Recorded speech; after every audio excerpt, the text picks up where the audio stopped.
Redação Uniriter. Apresentação Jean Costa.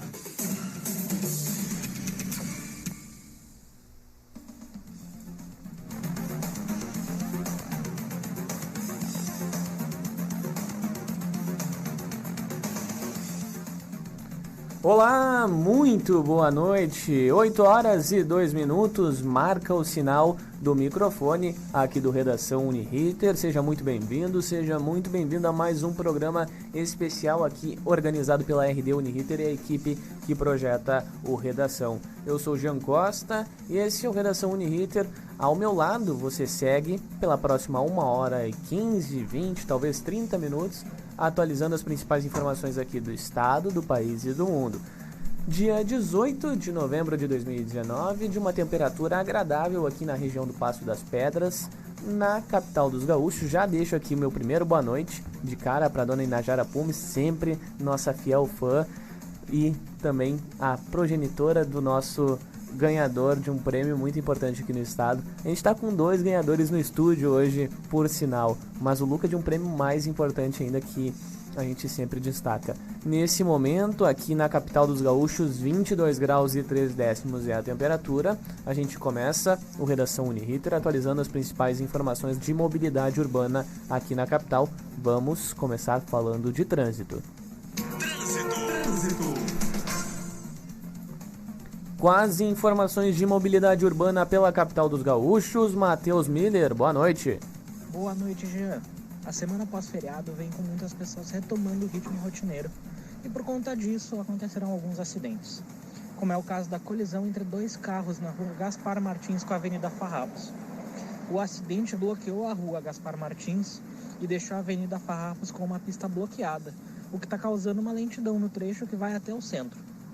Na Avenida Ipiranga com a rua São Luís, houve um incidente no gradil da ciclovia, mas o Corpo de Bombeiros já está no local. O trânsito na região também é lento. Por hora é isso, Jean. Volto contigo no estúdio. Valeu, Matheus Miller, que volta na sequência da nossa programação, atualizando as principais informações de mobilidade urbana aqui no estado. 22 graus e 4 décimos é a temperatura aqui na região do Passo das Pedras. A gente segue falando de prestação de serviços, mas agora por aeroportos, Transurb e a previsão do tempo. Aeroporto. O Aeroporto Internacional Salgado Filho está aberto para pousos e decolagens e opera visualmente na noite desta segunda-feira. Neste momento, são 2 voos confirmados e 5 voos previstos entre as chegadas até a meia-noite. Com relação às partidas, também até a meia-noite, são 4 voos confirmados e 3 previstos. Até o momento, não há atrasos ou cancelamentos na operação. Com as informações do aeroporto, para o Redação Uniriter, Larissa Mascolo. Transurb. Os serviços da Transurb operam normalmente na noite desta segunda-feira. Neste momento, a cada 10 minutos, um trem sai da estação Novo Hamburgo em direção à capital gaúcha. Na estação Mercado, aqui em Porto Alegre, também um trem sai a cada 10 minutos. E o aeromóvel opera normalmente. Com as informações da Transurb para a Redação Uniriter, Ana Paula Vieira. Previsão do tempo. Previsão do tempo, que é um oferecimento de Calzone, o melhor bar do campus. 22 graus e 4 décimos é a temperatura aqui na região do Passo das Pedras. A gente vai com um giro informativo sobre o tempo aqui na capital e no estado. Rômulo Visoto, boa noite. Boa noite, Jean, boa noite, ouvintes. O tempo hoje, não só em Porto Alegre, mas em todo o estado foi bom, seco, com o sol brilhando, e a tendência é se manter assim para amanhã. Lembrando sempre que estamos na primavera, que é a estação transitória, então ainda teremos manhãs com temperaturas mais fresquinhas, mas que se elevam rapidamente ao longo do dia. Vamos então às temperaturas para amanhã, as mínimas e máximas. Porto Alegre, mínima de 16 e máxima de 31. Tramandaí com mínima de 19 e máxima de 22. Pelotas com mínima de 18 e máxima de 28. Santa Maria com 18 graus de mínima e 32 de máxima. Uruguaiana com mínima de 23 e máxima de 36 graus. Santo Ângelo com mínima de 21 e máxima de 35. E Passo Fundo com mínima de 17 e máxima de 31 graus. Então vocês viram aí a variação de temperatura em todo o Rio Grande do Sul, principalmente na fronteira oeste e no norte do estado.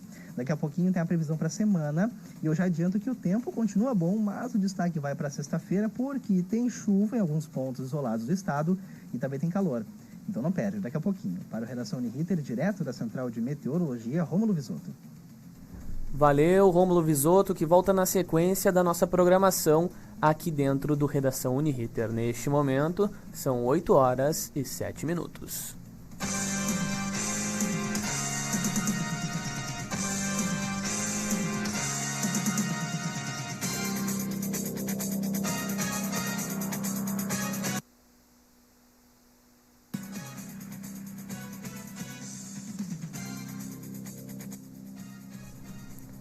Oito e 8, marca o sinal. A gente começa falando das principais manchetes da internet e também das principais redações do país nas últimas horas aqui dentro do Redação Uniriter. Pela regional aqui, começando, jovem morta em assalto na Cidade Baixa foi baleada ao tentar ajudar amiga que estava sendo assaltada na ocasião. Carteira de trabalho em papel deixará de ser emitida a partir do dia 13 de dezembro aqui no estado. O jornalista André Machado anuncia filiação ao Partido Progressista. Outra novidade no partido, no entanto, é a pré-candidatura do vice-prefeito Gustavo Paim à prefeitura da capital no ano que vem. Grêmio deve buscar ao menos 4 reforços para 2020. Essas são as manchetes regionais aqui dentro do Redação.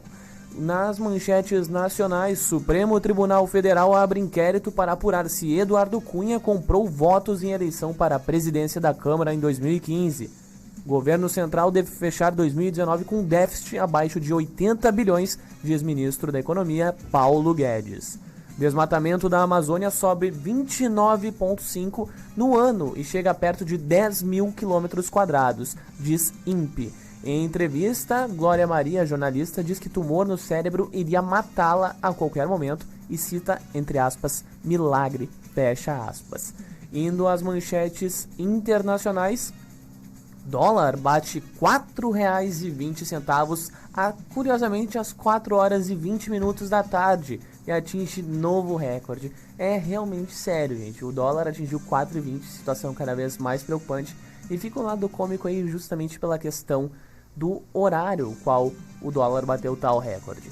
Sem acordo com a oposição, governo boliviano não descarta eleições por decreto. Preocupado com a reeleição, o presidente americano Donald Trump descarta proibir cigarros eletrônicos aromatizados. 4 soldados indianos e 2 civis morrem em avalanche no Himalaia, na Ásia. Essas são as principais manchetes da internet e também das principais redações do país nas últimas horas aqui dentro do Redação Uniriter.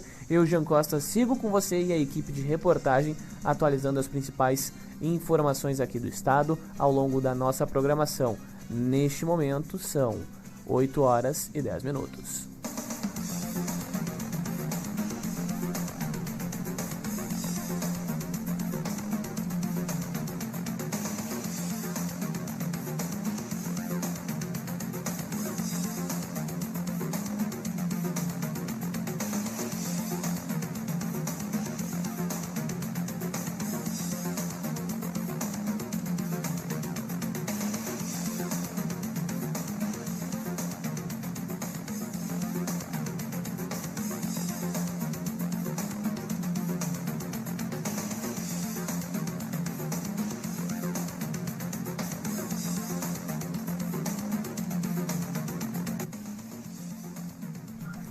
Sinal está marcando 8 horas e 11 minutos, temperatura em Porto Alegre em 22 graus e 4 décimos neste momento, aqui no Passo das Pedras. E eu já estou linkado com ele através do telefone aqui para falar com a gente. Tem a abertura do Festival da Flax, a semana aqui começa hoje, vai obviamente até a sexta-feira, 22.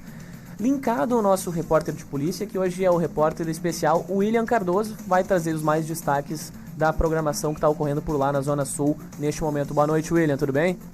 Boa noite, Jean, boa noite aos colegas e, claro, boa noite aos ouvintes do Redação de hoje. Exatamente, Jean, estou aqui no festival. Eu acho muito importante aqui na Zona Sul, sempre lembrando que está acontecendo nos dois campos, tanto Zona Sul quanto na FAPA. Agora o Belmonte apareceu aqui, ó, para me tirar, porque eu estou atrapalhando a palestra. Mas vamos dando continuidade aqui. O Festival da Pátria é sempre importante lembrar o que é. Que vai acontecer durante toda essa semana, com atividades diárias voltadas à empregabilidade, inovação em mercado de trabalho e em comunicação. Foram mobilizados, viu, Jean e ouvintes, cerca de mais de 20 convidados, todos profissionais do mercado. Conta pra gente quem, dá uns nomes aí pra gente, William, dos convidados. Nomes, então, nomes aos bois, né? Não, tô brincando. Nomes estão sempre ligados. A Ana Coelzer é formada em publicidade e propaganda, com mais de 20 anos de experiência em comunicação. Teve a trajetória modificada ao conhecer o TED, um evento no qual é licenciado desde 2010, é uma das palestrantes de hoje. A Carolina Anchieta, que tem a expectativa de fala sobre questões raciais, a resistência antirracista, feminismo, enfim, sobre a representatividade e atividade de gênero e classes sociais. E o terceiro convidado da noite é o nosso querido Daniel Matos, eleito um dos profissionais mais inovadores de comunicação e marketing em 2014 pela revista Próxima. Ele trabalhou durante 5 anos na área de criação de grandes agências aqui de Porto Alegre, antes de partir para a vida empreendedora. Então vamos aguardar aí uma palestra incrível sobre esses 3 profissionais e eu volto com vocês logo mais com mais informações, Jean. Tá certo, William Cardoso. E na sequência, William, quero que tu descubra quando é que o Carlos Guimarães da Guaíba vai pro festival. Ouvi boatos que ele vai comparecer, hein? Boa pergunta, Carlos Guimarães da Guaíba. Logo mais trago informações. Valeu, William Cardoso, que volta na sequência da programação aqui dentro do Redação Uniriter. São 8 horas e 13 minutos neste momento. Atualizamos agora a editoria de polícia, hoje na cobertura do Thiago Nascimento. E aí, Thiago, boa noite. Estaduais do Rio Grande do Sul durante o feriadão da Proclamação da República. Da última quinta-feira até este domingo foi realizada a Operação Viagem Segura. Segundo o Comando Rodoviário da Brigada Militar, o número de mortes no período sofreu uma queda de 33% em relação ao ano passado. Em 2018, 6 pessoas morreram nas rodovias gaúchas. Quando o assunto é acidente, a situação é diferente. O levantamento divulgado pelo órgão de policiamento e fiscalização aponta um crescimento de 53%. De quinta a domingo ocorreram 90 acidentes, diante de 59 no feriadão passado. O registro de pessoas feridas nesse acidente também aumentou em 2019. Foram 82 vítimas. No ano anterior, com a mesma quantidade de dias analisados, 61 pessoas sofreram ferimentos em acidentes nas rodovias estaduais. Outro dado chamado a atenção dos condutores é atuada por embriaguez. Foram 70,49% a mais do que o ano passado. Além disso, 46 motoristas se negaram a realizar o teste. Volto contigo da redação.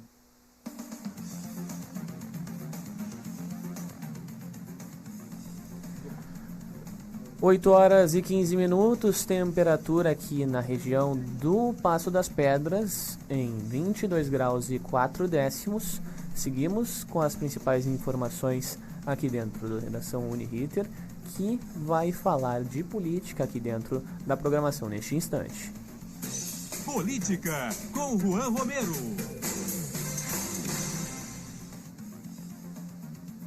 Neste momento, 8 horas e 15 minutos. Editoria de política aqui dentro do Redação Uniriter. Neste momento, noite de clima agradável, onde a temperatura cai aqui na região do Passo das Pedras, em toda a capital dos gaúchos. Juan Romero aqui para repercutir as bombas, hoje nem tão bombas assim, na política nacional e também internacional. Juan Romero, primeiramente, boa noite. Quais são os destaques de hoje? Boa noite, Jean Costa. Muito boa noite a você, ouvinte aqui do Redação. Hoje, comparado com as semanas anteriores, a política até que está tranquila, hein? Parece que esse feriadinho da semana passada, esse feriado de 15 de novembro, deu uma descansada. Até porque o pessoal já trabalha meio reduzido na política brasileira e com esse feriado o pessoal tem mais uma folga. Aproveitam para emendar, né? Eles já dão uma emendada ali nos feriados para dar uma descansada. Quer dizer, descansada não, porque eles não ficam cansados com a carga de trabalho deles. Com certeza não ficam, mas e aí, Juan? Vamos começar então pela política brasileira, porque o relator da Operação Lava Jato no STF, ministro Luiz Edson Fachin, determinou a abertura de um inquérito para checar se o ex-deputado federal Eduardo Cunha, do MDB, comprou votos de outros deputados para se eleger presidente da Câmara dos Deputados em 2015. Olha aí. Essas informações foram tiradas da delação premiada do Ricardo Saldi, ex-executivo da JF, a famosa empresa, né, ligada Sim. à JBS, e envolve mais outros 17 políticos, além do Eduardo Cunha, a grande maioria do MDB e da base ali que elegeu ele a presidente da Câmara. Será que tem tweet do Cunha prevendo tal acontecimento? Certamente algum tweet com a palavra voto ou eleição ou compra, né?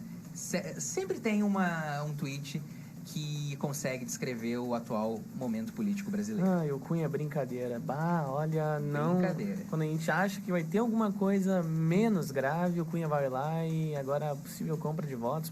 Possível não, né, gente? Vamos cravar como provável, pelo amor de Deus. Vindo da política nacional, não dá pra duvidar de mais nada. Não tem nenhum santo e a gente sabe muito bem disso. Nem esquerda, nem direita, tampouco centro. Exatamente. E aí, Juan, seguindo com os destaques? Tá difícil de escolher, não, de apontar um político honesto. Mas seguindo aqui com o nosso bloco de política nacional, o atual presidente da Câmara, Rodrigo Maia do DEM, falou nesse sábado pela primeira vez que a reforma tributária pode ser analisada e votada em março no plenário da Câmara. Em março.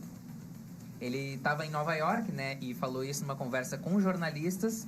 E ele estava em Nova York para receber um prêmio de serviço público. Sim. Segundo o próprio presidente da Câmara, a intenção deles é de trabalhar nesses últimos meses do ano, agora novembro e dezembro, para ter o texto pronto, né, da reforma tributária, para já votar na comissão logo que o Congresso reabrir, isso em fevereiro, e votar em plenário em março.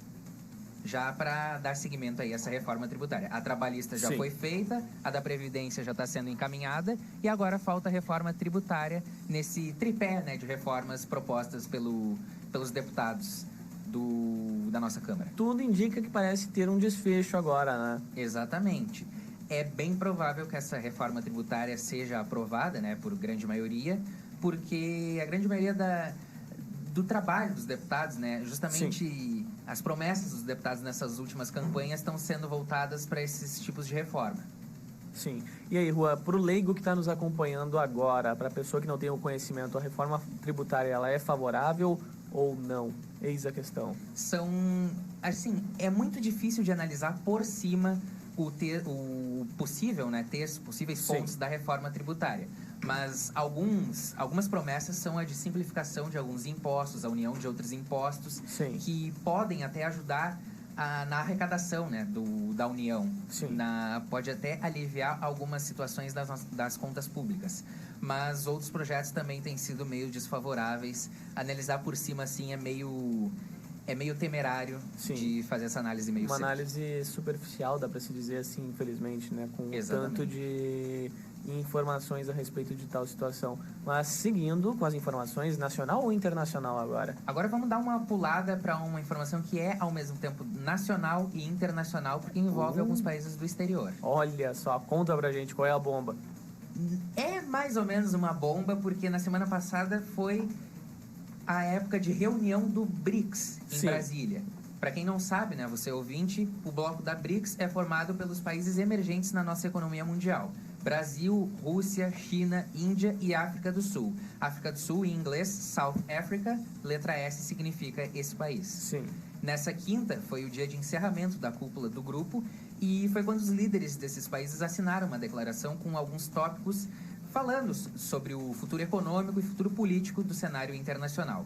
Dentre eles, alguns compromissos com o meio ambiente, como emissões de carbono, seguindo, né, o Acordo de Paris, que prometia eliminar até a década de 20 a emissão de carbono, a poluição no meio ambiente, na atmosfera do mundo. A reforma do Conselho de Segurança das Nações Unidas, algumas preocupações com possíveis corridas armamentistas em desenvolvimento, né, de alguns países localizados tanto no Oriente Médio quanto alguns das Américas, Europa, Ásia, todo mundo, né, se a gente for ver de uma maneira assim. Sim. E também tem a defesa de uma maior abertura econômica no mundo, né, para facilitar transações, exportações, importações em outros países do mundo.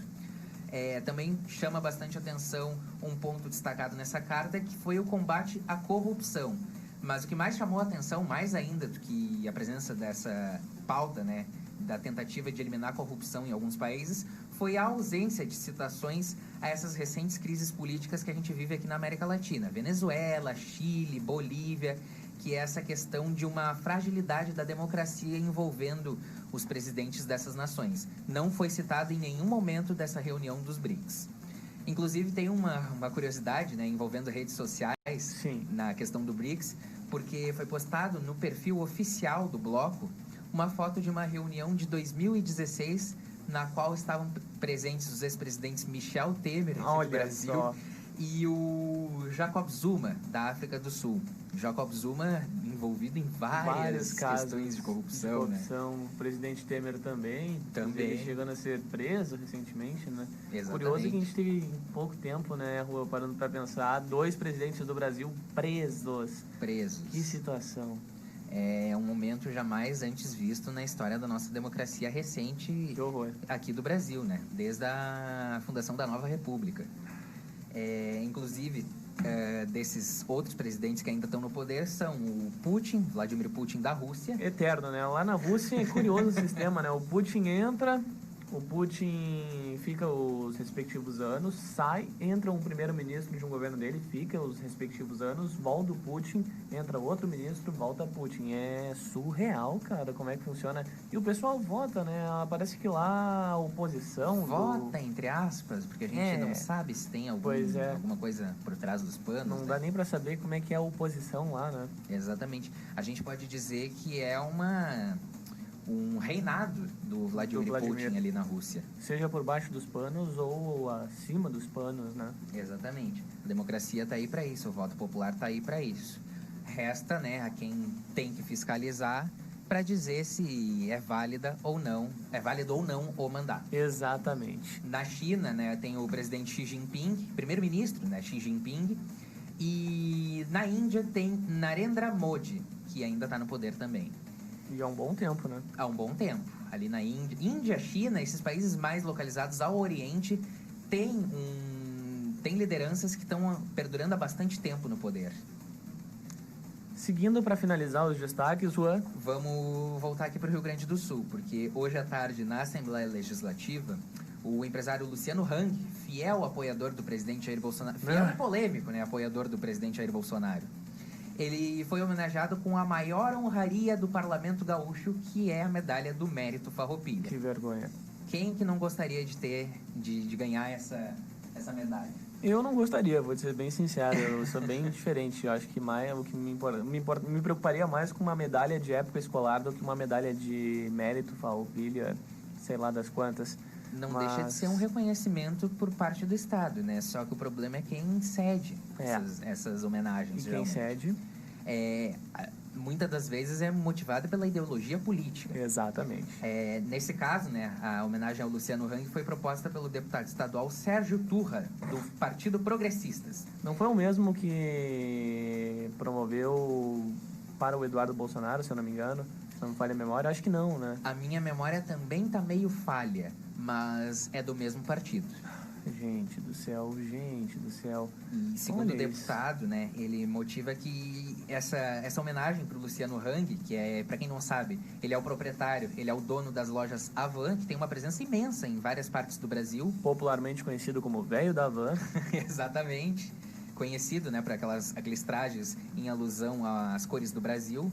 E para o deputado, o motivo dessa homenagem foi a recente onda de investimentos feitos pelo Hang aqui no estado do Rio Grande do Sul. Foram várias mega lojas da Havan com projetos de abertura ou até já abertas. Investimentos por parte de possível corrupção do Luciano Hang, velho da Havan, enfim, como preferirem chamar, mas é um investimento de um lucro onde o país está numa margem econômica cada vez pior, e é engraçado tu ver um cara como ele crescendo cada vez mais de formas estranhas. Não estou querendo acusar nada, mas... ele já tem na conta várias ações trabalhistas, na conta do caso do CNPJ da Havan. Sim. Que acaba recaindo contra ele. São algumas cidades como Santa Maria, Caxias do Sul, Viamão, aqui em Porto Alegre mesmo, eles estão com plano de abrir uma loja ali na Cis Brasil, na saída para quem vai em direção à Cachoeirinha. Sim. Próximo ali da fábrica da Vompar, se não me falha a memória. Eu acho que é tudo caro lá ainda, né? É tudo bem caro. Olha isso. Eles vendem vários tipos de coisas, mas O pessoal que relata, né, a experiência de ter comparecido a essas lojas é de que são produtos que não estão muito em conta. Já era de se esperar. Juan, fechamos por aqui então os destaques regional, nacional e internacional. Só tem mais um destaquezinho no tocante à Prefeitura de Porto Alegre. Só para finalizar, né, a questão do Luciano Hang, eu já estava me esquecendo. Em março ele falou numa entrevista à Rádio Gaúcha que a chegada das lojas dele aqui no Rio Grande do Sul, que era um dos únicos estados no qual ele tinha mira, assim, para investir, era um dos únicos estados que faltava. Para ele, a postura anti-investimentos de governos de esquerda, para ele, impedia a chegada dele ao estado. Ele se referia aos governos do Tarso Genro. Sim. E vamos fechar, então, o destaque da política municipal, porque o PP, Partido Progressista, vai fechar hoje, numa reunião à noite, já está ocorrendo, na verdade, a candidatura do atual vice-prefeito de Porto Alegre, Gustavo Paim, para concorrer a prefeito no ano que vem. Ele que não tem boa relação com o atual mandatário do município, Nelson Marquesan Júnior, né? A própria legenda do PP já desembarcou do governo, porque são vários secretários que o partido tem e possivelmente vai deixar de ter na atual gestão do Nelson Marquesan Júnior. Sim. Nessa reunião estão presentes senador Heinz, Luiz Carlos Heinz, pelo Rio Grande do Sul, a ex-senadora Ana Amélia Lemos e alguns deputados federais e estaduais que vão tentar pressionar o Gustavo Paim a aceitar essa proposta para concorrer. Olha aí. E tem uma bomba, agora sim, bomba, como diria Nelson Rubens. Ok. Olha só. O jornalista André Machado, que era afiliado ao PCdoB... Meu ex-colega de trabalho. Exatamente, ele trabalhou até o mês passado na TV Bandeirantes, no RS Acontece, na né? Rádio Bandeirantes também. E na Rádio Bandeirantes também. Ele concorreu a deputado federal pelo PCdoB em 2014, não conseguiu se eleger. E ele se filiou hoje ao Partido Progressista para concorrer a vereador no ano que vem, apoiado pelo atual vereador e que não vai concorrer à reeleição, João Carlos Nedel. Olha, uma bomba, fico feliz pelo André, mas acho que ele errou de partido. Pelas ideias do André, ultimamente, parando para analisar, eu acho que era mais do lado que ele vinha se voltando, mas acho que o PP não tá tão bem assim para um cara com o nome do André e com carisma e com o conhecimento dele. Eu acho que, enfim, tem opções melhores, nem tão necessariamente de esquerda, tão pouco de direita. Era só vasculhar bem, mas... Na minha opinião, vou deixar aqui minha opinião, né? Raramente eu dou minha opinião no bloco de política, mas eu acho um erro estratégico do próprio André Machado em arriscar essa volta dele para a política. Eu acho que ele se elege. Eu acho que ele se elege também, mas eu não sei se isso vai afetar a credibilidade dele, que ele tem credibilidade imensa, né? Ele falou por tantos anos no microfone da Rádio Gaúcha, esses anos agora no Grupo Bandeirantes de Comunicação, Sim. exercendo um trabalho muito essencial, né, para a vida da população gaúcha. Eu acho que foi uma bola fora dele. E se ele não conseguir, que ele consiga uma recolocação fácil no mercado, que eu não duvido que ele vai conseguir. Mercado pra ele é o que mais tem. Eu acho que só falta fechar o tridente agora indo pra Guaíba, né? Tanto fora de veículos de comunicação, quanto dentro, ele tem uma carreira, ele pode ter uma carreira maravilhosa. Exatamente. Mais que ele já teve. Juan Romero, destaques da política aqui dentro do Redação Uniriter. Juan, que volta na próxima semana. Você segue com a gente, vamos para um breve intervalo e voltamos em alguns minutinhos. Redação Uniriter. Apresentação Jean Costa.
Redação Uniriter. Apresentação Jean Costa.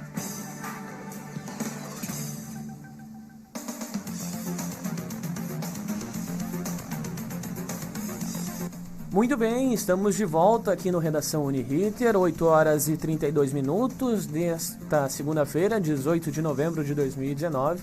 A gente segue com as informações aqui dentro do Redação, sem o trânsito agora, porque o Matheus Miller está em deslocamento neste momento, mas a gente atualiza muitas informações aqui dentro da nossa programação. A gente começa com o nosso giro, mais uma vez policial, Thiago Nascimento, que tem informações a respeito de uma ocorrência aqui na capital dos gaúchos. Não é mesmo, Thiago? Boa noite mais uma vez. Boa noite, Gê. Uma mulher foi morta nessa madrugada durante um assalto no bairro Cidade Baixo, em Porto Alegre. A vítima é identificada como Natália Stephanie Marques, de 23 anos. Saía de um bar com duas amigas por volta das 2 horas da manhã.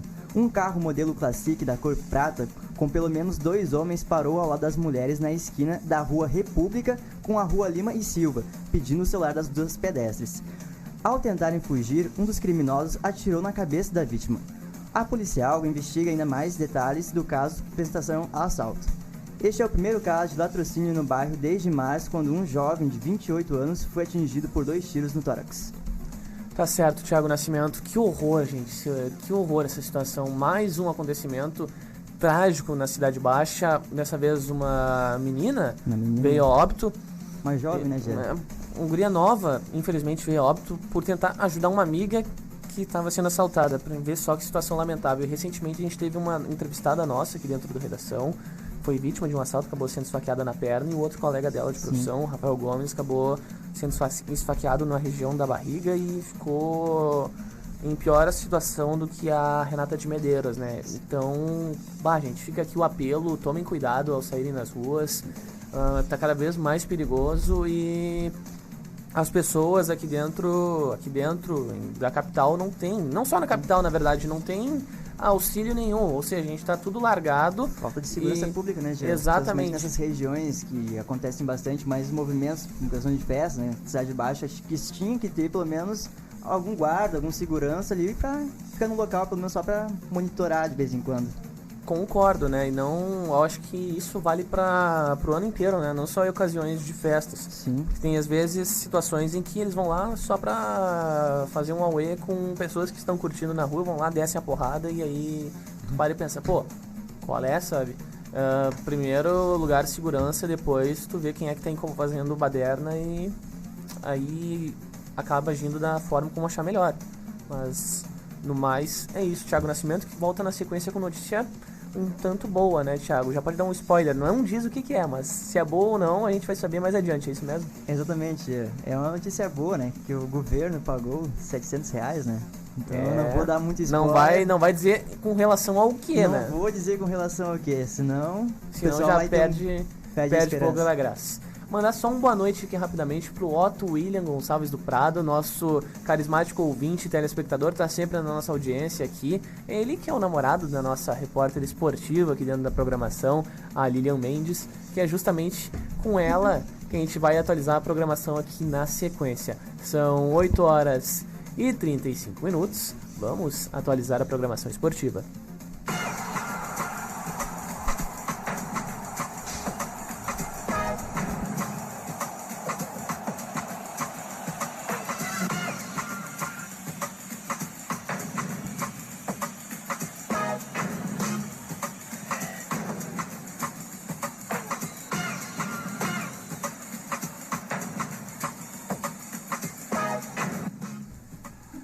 Oito horas e 36 minutos, clima em 22 graus e 1/10, baixou um pouquinho mais a temperatura aqui na região do Passo das Pedras, capital dos gaúchos, que vai fechar a noite com um tempo mais ameno, onde o Rômulo atualiza pra gente no destaque final do tempo. Mas vamos falar de esporte aqui, que não teve notícia muito boa pra dupla Grenal não, teve freguesia sendo estabelecida ainda mais, e teve um ponto precioso conquistado em São Paulo, mas ao mesmo tempo amargo por conta do primeiro tempo disputado. Lilian Mendes, para repercutir sobre a dupla Grenal aqui dentro do Redação. Boa noite. Boa noite, Gé. Boa noite aos colegas aqui presentes. Então, né, o resultado não foi o melhor para a dupla Grenal.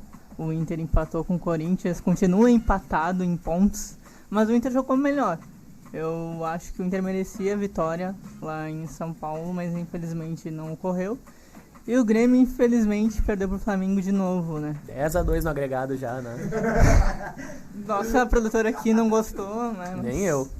infelizmente. Eu posso dizer, como eu estive ontem lá na arena assistindo o jogo... Lilian Mendes, só pra complementar, Lilian não estava assistindo, estava reportando, né, Lilian? eu tava Conta lá. pra gente, antes do boletim, conta pra gente aí do que tu faz, conta um pouquinho mais da tua história pro pessoal que tá nos acompanhando.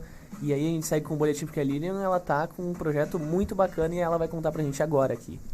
Então, eu tô com o pessoal da RWL, que é uma rádio web.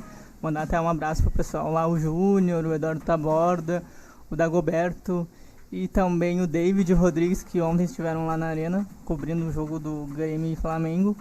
E a gente cobre, né? É o segundo jogo que eu cobri do Grêmio este ano. E o jogo de ontem, o Grêmio jogou o segundo tempo muito bem, ao meu ver. Foi injustiçado, acho que o lance do pênalti, né? Foi um lance... Olha, eu não daria pênalti nem aqui, nem na China. É um braço de apoio do Leonardo Moura e o juiz marcou o pênalti, né? A gente até votou como o árbitro, o craque do jogo, porque pra mim foi o craque do jogo, né? Mas o Grêmio perdeu pro Flamengo, pra tristeza da nossa produtora aqui, a Ana Paula, né? Que tá triste. Eu também fiquei triste porque eu... Eu tô de boa. 10-2 agregado, poderia ser mais, tá tudo ótimo. Ninguém tá triste. Ai, tá. Ela chorou antes de começar o programa. Chorou, copiosamente. Não aguento mais perder para o Flamengo. Se as pessoas soubessem o que acontece nos bastidores do Redação... Elas ficariam enojadas. Vocês ficariam enojadas. Mas desnecessário só viver. Mas ontem o Grêmio jogou depois no segundo tempo com 6 atacantes, né? Pois é. Eu cheguei a me perder nas contas, guria. 6 atacantes. Colocou o André ainda, que quando entrou foi vaiado. Tá, então eram 5, não eram 6. O Grêmio jogou com 1 a menos, desculpa. O Grêmio jogou com 1 a menos o segundo tempo inteiro. Falando em 1 a menos, o Flamengo perdeu o Gabigol, né? Foi expulso, né? De tanto que reclamou ali, tomou o amarelo, depois tomou um vermelho na sequência e foi expulso. Mas o Flamengo, finalmente, Renato Portaluppi admitiu que é melhor time do futebol brasileiro neste momento. Que na hora. Demorou! Ele precisou perder de novo pra dizer isso. Então, né? Eu posso fazer uma pergunta pra Lilian? Claro. Lilian, finalmente o Renato admitiu isso, mas finalmente também o Renato começou a dar uma cara de final de trabalho, né? Começou a dizer que, caso tal coisa aconteça, eu não permaneço. O que tu achou dessas declarações do Renato, assim? Achei... obviamente ele tem todo o direito de colocar assim o que ele quer na mesa para continuar o trabalho, ele tem moral para isso, mas foi meio forte, né? Eu acredito que ele só tá fazendo isso para chamar atenção. Acho que é uma das coisas que o Renato faz, né? Renato é Renato, né? Mas eu acredito, ou talvez pode ser que ele encerre o ciclo, né? Porque há boatos de que Tite pode ser demitido da seleção brasileira. Talvez ele tenha falado por justamente ser o momento em que, se vocês me puxarem, eu tô aqui, hein? E Tite pode todo mundo sabe que se é Grêmio, Flamengo e seleção brasileira. E no Flamengo a gente sabe que ele não vai agora. Obviamente, né? Mas não cedo, não. Talvez o Jorge Jesus vai embora, né? Eu acho muito difícil. Também acho. Talvez o Jorge Jesus dê um bote no Renato, ele vai para a seleção brasileira, porque todo mundo sabe que talvez esse seja o plano maquiavélico dele, de tomar a seleção brasileira para si, mostrar que ele é acima dos outros.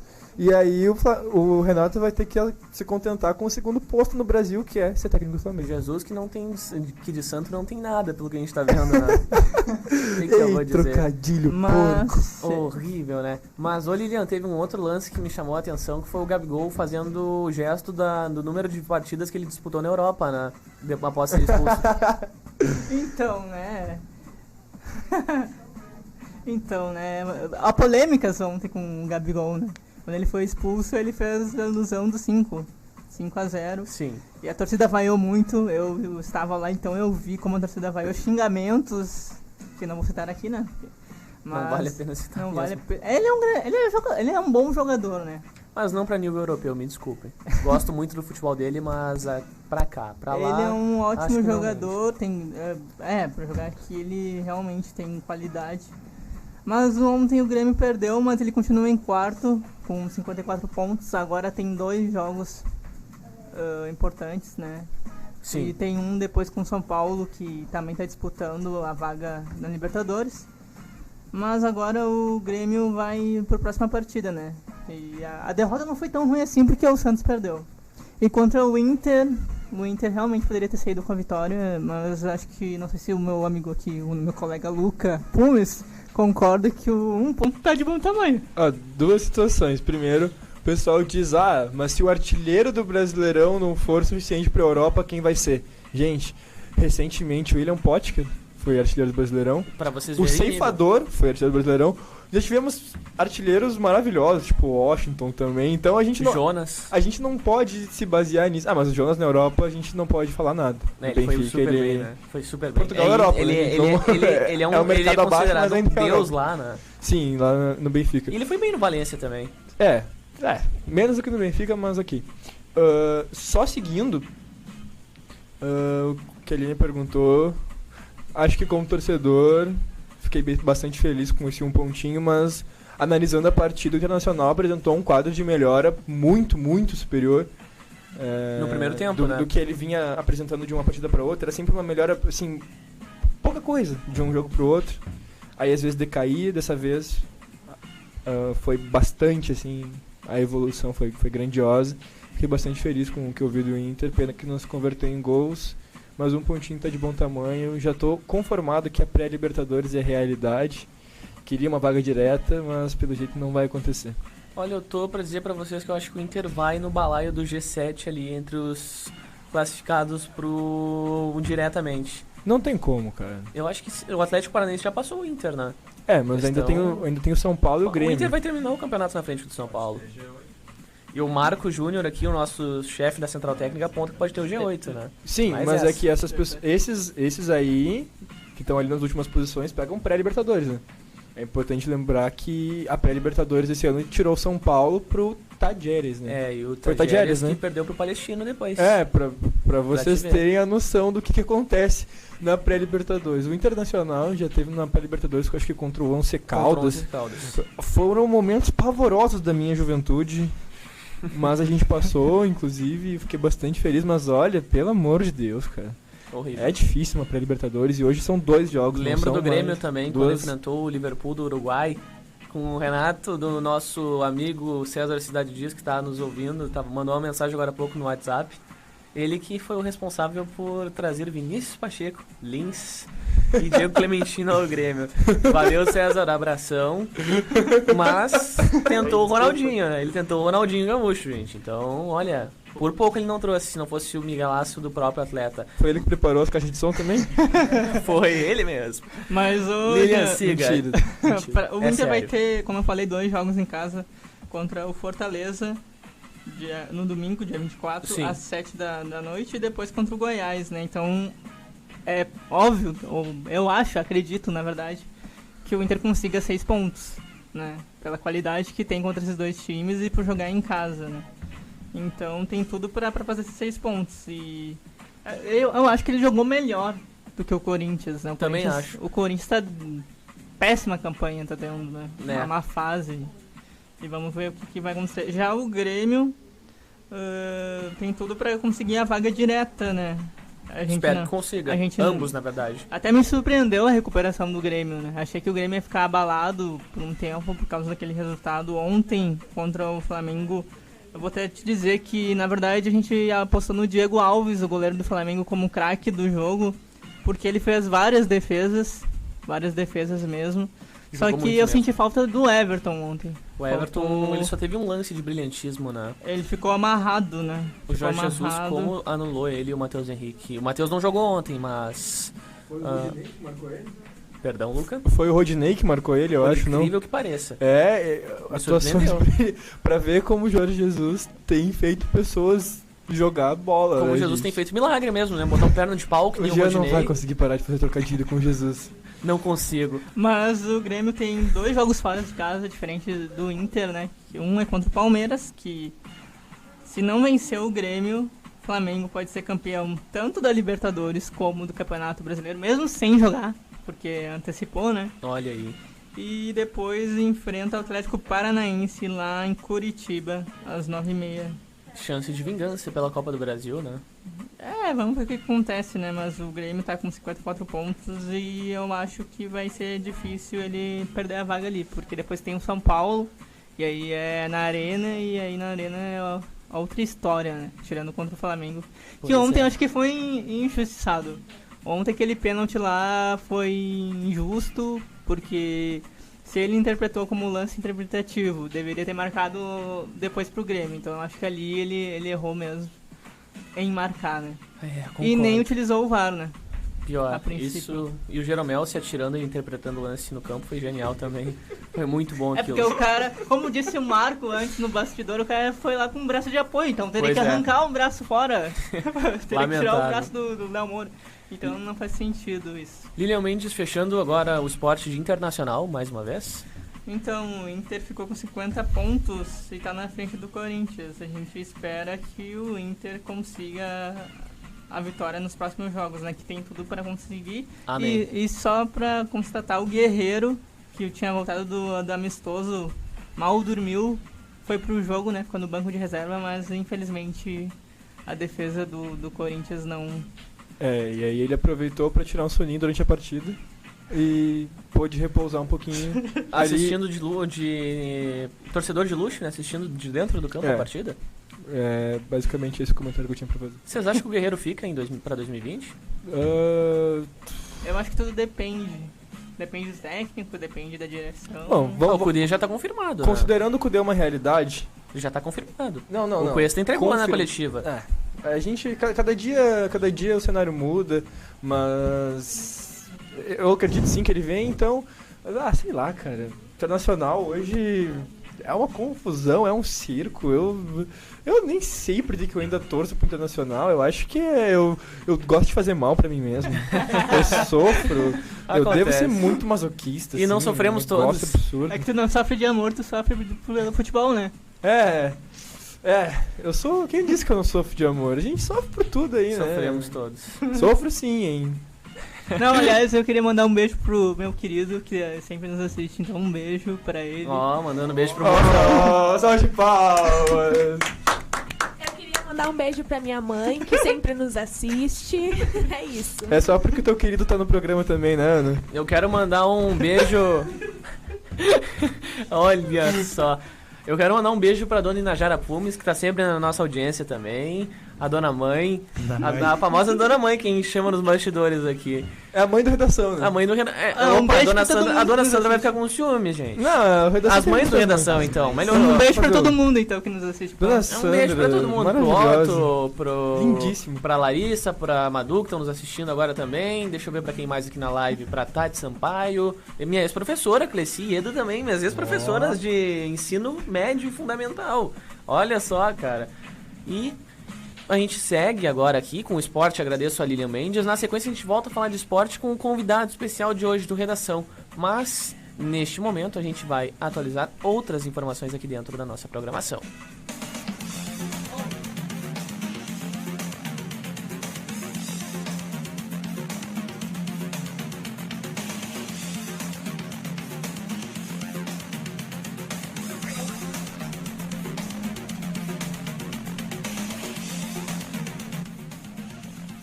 Nove, 8 horas e 50 minutos, clima em 21 graus e 8 décimos. Voltamos à Zona Sul, o campus Zona Sul da Uniriter. O William Cardoso, que está cobrindo o evento da semana inaugural da Fax, tem mais atualizações pra gente. O William Cardoso, vai daí que eu vou daqui.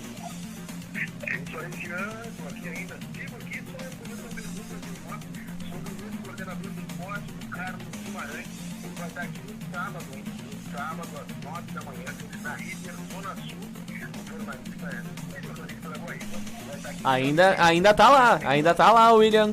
Ele ainda tá lá, só se foi demitido essa semana. Ele ainda tá lá, a não sei que tenha sido demitido.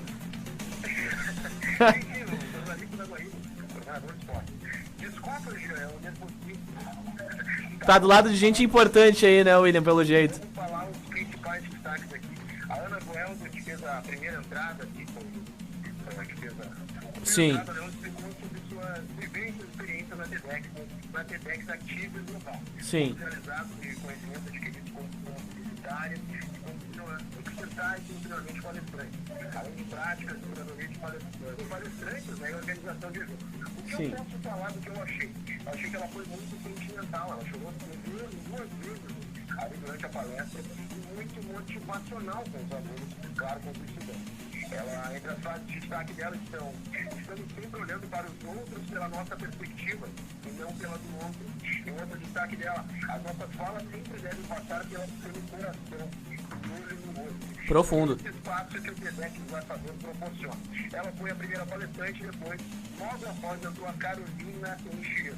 Carolina Anchieta que tratou diversos assuntos, principalmente sobre a responsabilidade, a principal urgência e necessária, segundo ela, da comunicação, principalmente questões sobre negros, índios, públicos LGBTs, essa ligação com o mercado de trabalho, na academia, enfim, em todas as questões sociais que envolvem essa população, que representa em números a maioria da população de hoje.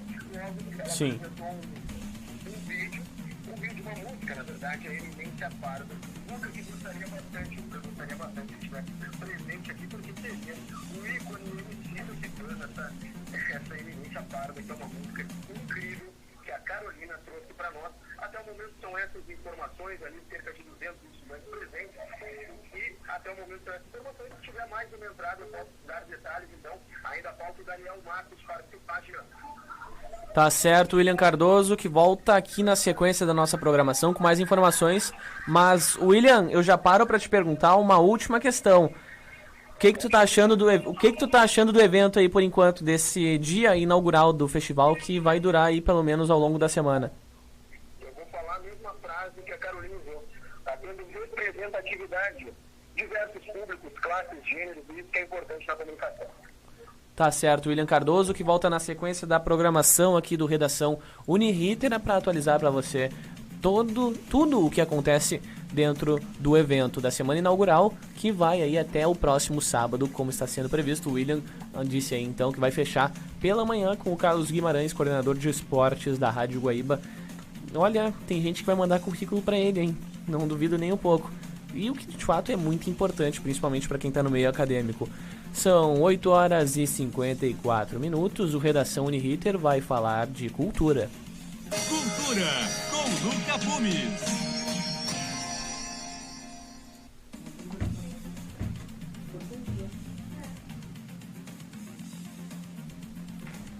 Oito e 54, ele que é tão pedido pela nossa audiência aqui no Redação Uniriter, tá de volta, depois de ser premiado. Ele que inaugurou a semana de prêmios acadêmicos, principalmente aqui da Uniriter. O Luca foi um dos quatro ou cinco alunos premiados, Luca. Foi o primeiro, eu sei que tu foste o primeiro, ganhou o mais importante deles, obviamente. Não, mais importante não, gente. Vamos colocar aí em pé de igualdade, prêmio é prêmio, né? Vamos ser humilde. Pois é, o Redação foi nervoso. O Luca ficou até vermelho aqui. Quem tá vendo na live não... Eu ficar vermelho, impossível. E essas bochechas mais rosadinhas aí, então? O Luca que ganhou o prêmio de estagiário do ano. Estagiário de jornalismo do ano.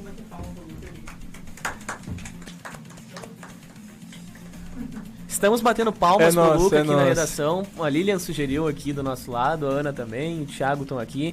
A gente comemora muito porque, de fato, é muito importante para a instituição em si, mas principalmente para o Luca, que, enfim, abriram-se portas agora, principalmente com esse prêmio de tanta importância. Mais portas ainda. Olha só, tia-avó do Luca mandando boa noite pra gente aqui nesse momento, a Maria Terezinha Rezende de Souza. Luca! Caraca, Dadada, popular Dadada. Maria Terezinha Rezende de Souza e a Dadada, minha Dadadinha. Se ela tá me ouvindo agora, eu não vou nem conseguir falar, porque o amor que eu sinto por essa mulher não tá no mapa. Eu tô até emocionado aqui. Olha a declaração. Momento fofura. Mas, enfim, o Luca inaugurou a premiação. O Luca inaugurou as conquistas acadêmicas aqui e depois eu e a Andresa Ferraz, a Andresa que é ex-integrante aqui do Redação, fechamos a programação. Então... Teve mais gente que ganhou. Teve mais gente, que agora me fugiram os nomes. A Luísa Mendes. É verdade. Ela e a Chalinsky. São 5, 4, 2 mais 2 igual a 4 mais o Lucas 5. São 5 ganhadores, tá bom? Fiz o cálculo aqui, gente, ao vivaço. Trouxemos muitos prêmios pra essa faculdade essa semana, gente. Somos uns Thiago Nascimento disse que nós somos Einsteins aqui. Eu acho que estamos longe Eu ia disso. dizer que somos prodígios, Eu ia dizer eu que... vou fechar em Einsteins também. Eu ia dizer que se juntas já causam, imagina juntas, mas tá tudo bem. Luca, vamos com os principais destaques de cultura da semana e ao longo do que a gente pode prever, ou já tivemos ao longo dos últimos dias. E aí? Gente, vamos começar falando da trilha sonora de Coringa? Do Frozen 2. Gente, Frozen é um clássico, a gente pode chamar já. E a trilha sonora do Frozen 2 já tá pronta. Tem versão com Panic! At the Disco. Olha tá? aí. Tem Baby Rexha também. E aí a gente tem que citar que foram os mesmos criadores de Let It Go, tá? Que foi aí... Acho que a canção é quase tão, ou talvez mais emblemática do que o filme, né? Quando se fala em Frozen, já pensa em Let It Go. Então, é bem legal saber disso. Falando ainda sobre música, a Taylor Swift vai ter o direito de cantar no American Music Awards as suas músicas antigas. Ela estava num impasse aí com a sua gravadora antiga. E é bem legal que ela tenha conseguido. Eles negaram que eles estavam impedindo ela de... Bota o microfone pra Ana, por favor, que ela tá agregando. A Ana tá fala aqui do nosso lado, participa, A Taylor Ana. Swift essa semana colocou no Tumblr dela uma carta aberta onde dizia que ela não iria poder cantar as músicas dela na premiação, porque os direitos autorais a princípio estariam com a antiga gravadora dela, que eu não me lembro o nome. É a Dick Clark Productions. Exatamente. E então, e aí essa carta ela foi curiosamente muito repercutida, inclusive aqui no Brasil. Várias páginas no Twitter conhecidas no Brasil apoiaram ela. Mas eu não sabia, Luca, que ela tinha conseguido os direitos. Eu só vi o início dessa repercussão.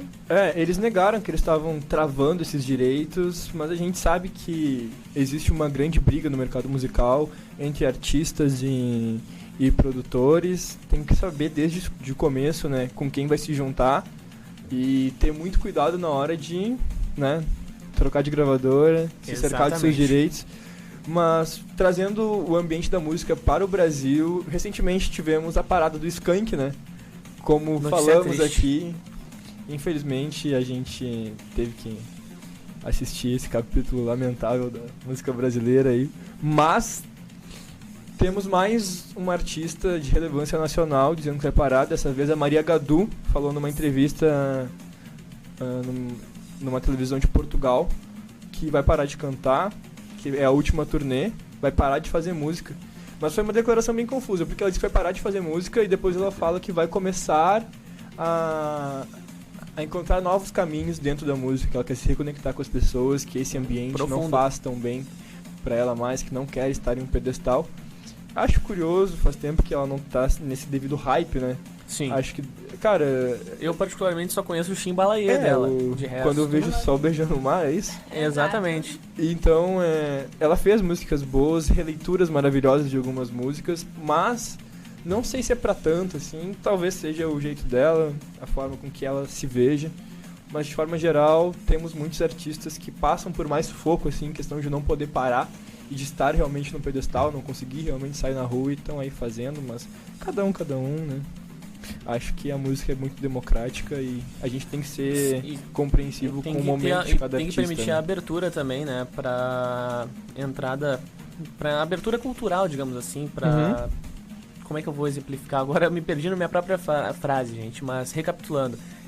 Acho que todas as pessoas devem permitir uma abertura para entrada musical, ou seja, uma pessoa que gosta só de um estilo que permita a abertura para conhecer outras e outras coisas, para saber se vai gostar ou não, sabe, sem ser antes de julgar.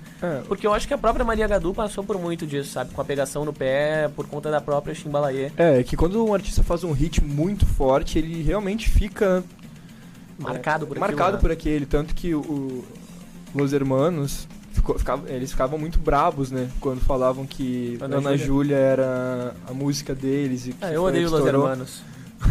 Mas tá tirando Charlie Brown? Olha. Polêmica. Polêmica no bloco de cultura, hein, Jean? Ai. O que eu vou dizer nessas horas? Vou até pedir pro Luca repetir a pergunta pra gente fazer. Sobre isso? Jean Costa, Charlie Brown Jr. ou Los Hermanos? Charlie Brown. Mas Tu é Charlie time Brown. Los Hermanos. Tu é time Charlie Brown, é Time isso? Charlie Brown. Ok. O pessoal teve uma briga aí um tempo atrás, enquanto Charlie Brown ainda tinha sua formação Original. É, Saudosa, né? original. É a última, né? Infelizmente, não teve o que fazer. Mas é isso aí. Além disso, o que eu posso agregar é que o Mano Brown, há um tempo atrás, falou que ele tinha o direito de se permitir, depois de ter dado tanta alegria e tanto material pra Sim. quem gosta de rap. Ele fez um disco mais embaladinho, que é o Bug Night, que é ele quis dizer que ele queria fazer música de amor, e eu acho que ele tem todo o direito de se experimentar. Sim. O próprio Racionais sempre se inspirou muito em Cassiano, Tim Maia, Jorge, Ben. Os artistas, eles têm que ter o direito. E eles têm o direito, na verdade. Com O certeza. nosso público que não Permite, se de certa abre forma, né? pra entender isso. Então, eu acredito que hoje o Mano Brown é referência e nada que ele fizer pode apagar isso. Então, ele tem o direito de se experimentar, assim como a Maria Gadu tem o direito de fazer o que ela quiser. E a gente tem que respeitar. Falando. Assim como existe Jesus King, né? Assim como existe Jesus King do Kanye West, que foi um álbum que praticamente surpreendeu todo mundo. Que é uma coisa que eu nunca vi o Kanye fazendo na minha vida. O que tu achou do álbum, Luca? Eu vi que tu postou um story com uma música do álbum esses dias. Não. Não? Ana tá nos meus melhores amigos do Instagram, daí ela se prevalece. Eu quero saber do álbum, não do story. Eu tava Não. sei lá, meio perdido quando esse álbum chegou e eu fiquei mais perdido ainda. É um álbum maravilhoso, eu Ana, não consigo parar de ouvir. O que esse álbum te lembrou? Pode falar aqui, a gente tá ao vivo, não tem problema. A gente trocou várias figurinhas, claro, entre outros memes a eu respeito. fiz Então... uma coleção de memes desse álbum. Por exemplo, o Smilinguidos me lembrou bastante, inclusive.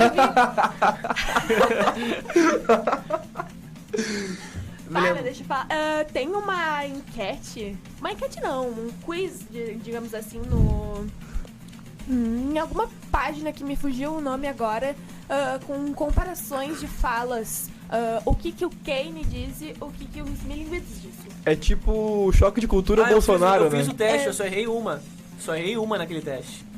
E aí, tem muito meme mesmo, gente. Inclusive, quem quiser... Eu sou fã de música, assim, pra mim... Esse álbum do Kanye melodia, tudo, assim, conta, e esse álbum é muito bom. É um álbum que tem muitas músicas que acabam muito bom, mas não é o repentinamente. melhor que ele fez. Porque eu achei ainda, tipo... Eu acho que ele poderia ter feito muito melhor. Ele, se não me engano, não lembro agora direito onde eu vi, mas que ele fez esse álbum, tipo, como se ele estivesse em casa antes de dormir. Foi algo muito próprio dentro de si, não teve tanta produção assim. Eu acho que poderia ter tido um pouco mais, mas, enfim. Eu curti muito, só posso dizer isso. Pra fechar, atenção, você que é motociclista e fã da Marvel. É um nicho, né? É um nicho, é bem nichado. Conseguiram fazer uma conexão que eu não imaginava, mas... A Yamaha está lançando uma linha de motocicletas, atenção, fãs da Marvel, inspirada e vestida com as roupas de alguns personagens confirmados. Já temos o Capitão América vestindo, né, entre aspas, a Lander 250 e a Phaser 250 vestida pela Capitã Marvel. E pelo Pantera Negra. Então a gente tem aí essas duas MCS. confirmadas. E também talvez ainda podemos ter uma MT-03 com a roupa do Homem de Ferro, a 07 com a roupa do Thor, a Neo 125 do Homem-Formiga, a N-Max da 160 do Homem-Aranha, que inclusive no salão da Yamaha tinha lá uma moto pendurada por uma teia, que realmente parecia muito a teia do Homem-Aranha, e uma Crosser ABS do Groot, nosso querido Groot. Eu queria uma máquina de combate, gente. Faria bastante sentido, né? Mas acho que a gente não pode dar muito poder para as pessoas explicitamente. Mas eu fiquei muito, assim... Eu achei genial, eu queria dizer que eu achei genial, e isso aí é um lançamento para o mercado brasileiro, está sendo feito em Tóquio e não há perspectiva para que seja vendido no Japão por enquanto. É um negócio que foi feito assim especificadamente para o mercado brasileiro. Acho que O pessoal estudou os nichos de mercado aqui e parece que não é tão nichado assim os nossos motociclistas fãs de cinema. Ai, ai, ai. E por falar em condutores fãs de cinema, eu queria só fazer um último comentário que o choque de cultura tá cada vez mais genial. Obrigada. Tá certo, Luca Pumes, com o seu comentário lá, choque de cultura, só não fez as frases típicas do Renan aqui dentro do programa. Eu tenho que parar com isso, eu tenho que parar com isso, de fato, porque acaba com a coisas. gente. Mas valeu, Luca, que volta daqui a pouquinho aqui dentro do Redação com uma outra informação não muito agradável. A gente segue com o giro informativo, aqui agora voltando ao setor de notícias. É uma notícia boa. Olha, ele tá cobrindo todo mundo hoje, gente. Ele tá cobrindo o editor de economia, o Juan Link, que tá com folga por motivos acadêmicos. Tá cobrindo o nosso repórter de polícia, o William Cardoso, que hoje está em uma pauta externa, mas muito importante aqui pra gente. Tá cobrindo todo mundo, cobrindo até a Lari Mascolo também. Mas o Thiago tá aqui com a gente. Tem notícias sobre pagamento de salários, né, Thiago? É isso mesmo? Boa noite, de novo. Mande novamente, acho que pela terceira vez. E a notícia é muito boa, Posso pedir música no Fantástico já, né? Pode pedir música já. A terceira boa noite, né? Mas vamos pra notícia que é boa, né, Gê? O governo do estado pagou nesta segunda-feira uma parcela de R$ 700 aos servidores do executivo referente à folha de outubro. O valor estava previsto para entrar nas contas apenas na quarta-feira, mas devido à melhora na arrecadação de ICMS nos últimos dias, a Secretaria da Fazenda realizou um pagamento 2 dias antes do previsto. O valor não foi creditado, na primeira hora da manhã. Todos os servidores que receberam acima de R$ 1.700 líquidos, a data para a quitação dos salários do último mês seguinte previsto para dia 13 de dezembro. Olha aí. É uma boa notícia, né, gente? Uma bela notícia. Olha, Thiago, R$ 700 é o meu salário, gente. Vou ser bem sincero. Ficaria bem... Faria festa, cara. Imagina. Olha, faria festa. Não ganha. Aí agora vem minha mãe falando. Eu guardaria esse dinheiro. Qualquer comentário da minha mãe falando que eu gasto demais é mentira. Mas é um ótimo... pro final de ano, 13º, parcela da FGTS, Jesus do céu. Quem Olha tá aí. CLT hoje em dia tá podendo. Olha, eu gostaria. Até olha, o bom também depois até que a rescisão vem um certo valor expressivo, né? Mas quem é que quer ser demitido no final do ano? Ah, eu não quero, vou ser bem sincero. Então, vamos ficar aí, receber as férias, 13º, parcela da FGTS, 13º tu recebe metade em 20 de novembro e 20 de dezembro, se Isso não aí. me engano, né? Isso aí. Então, ser demitido hoje em dia, agora, nessa época, e início do verão, Não vale muito a ser pena. demitido e conseguir outro emprego é bem difícil, né? E pra quem assim que recebeu o dinheiro, vou dizer uma frase que o meu pai sempre fala, o seu Marion aí, que estiver me ouvindo agora, né? Não Provavelmente sei se vai está. Seguinte, quando ele me dizia assim, Thiago, quando receber teu primeiro salário, existem 3 fatores primordiais da economia. O primeiro é tu não gastar tudo o que tu ganha. O segundo... Meu pai me diz isso também. É tu não gastar além do que tu ganhas. Eu já prefiro não gastar tanto assim pra não... E o terceiro, Gia, pra finalizar aí... Diga. Pra dizer que eu aprendi bem com ele no jantar, né? O terceiro é o seguinte... É não gastar com coisas desnecessárias. Ai, nem me fala. Que esse acho que é o primordial, né? Que a gente vai pro shopping, vai lá passear, vai passar na Renner, uma C&A da vida e fala assim... Mas pra quem ganha 700 pila, é impossível tu acabar economizando.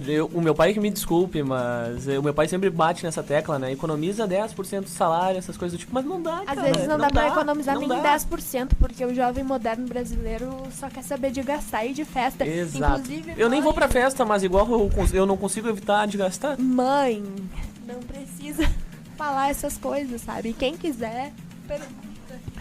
A dona Sandra entregando a Ana aqui Ana. via live, né? Mas, gente, Thiago que volta na próxima semana, a Ana segue por aqui comigo. Ou o Thiago, daqui a pouco, se pintar alguma notícia importante, volta aqui na correria da reta final. Neste momento, a gente segue com a prestação de serviços aqui dentro do Redação.